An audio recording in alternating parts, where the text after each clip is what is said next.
So an alternating series is a series where the sign keeps changing after each term, or I guess we could probably have an alternating series where it's not every term, but that's what we'll be looking at in this course. Like the example of an alternating series we have is over here in the top right corner. If you look at the partial sums for n equals 1, then you've got negative 1 squared over 1 squared. For n equals 2, then you've got negative 1 to the third over 2 squared. And it keeps going. Look, this one is positive, right? This one's negative, and it's going to keep alternating like that. Positive, negative, positive, negative. So one quick way we can compare these, not compare. One quick way we can study these to see whether they converge or diverge is to use the alternating series test, which is right here. These two conditions have to hold. Now, B sub n in the formula for the alternating series is the part that doesn't involve the alternation, right? Negative 1 to the n plus 1th power, that's what's really making this alternate signs.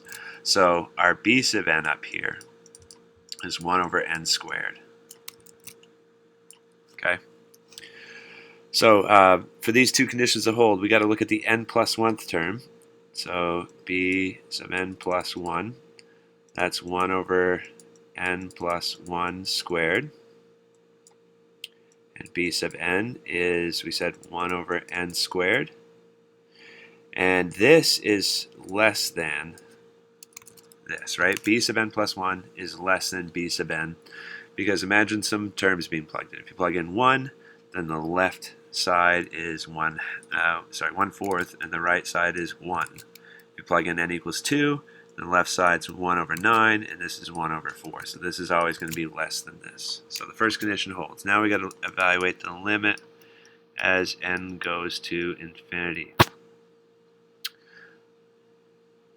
of B sub n, which is 1 over n squared. And that does go to 0, right? We studied that earlier in calculus. So since both those conditions hold, we would say this converges. Okay. We also have the absolute convergence theorem. I believe it's a theorem in the book. I actually have to think about that. But what we can say is that if you evaluate the series with the absolute value of your sequence, if that converges, then A sub n converges. And so what that helps us do is it helps us get rid of that alternating term, right? So the absolute value of our series that we were just studying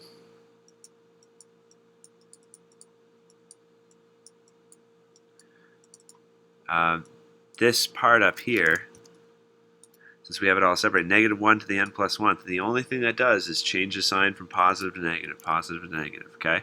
So if the absolute value is 1 over n squared. So that lets you, this theorem lets us start analyzing alternating series, as if they were the series we've seen already in the text. We can use our comparison tests and things like that to decide whether it converges. Because now, since we can evaluate the since we can study the absolute value of the sequence, that gets rid of the only new part of these alternating series.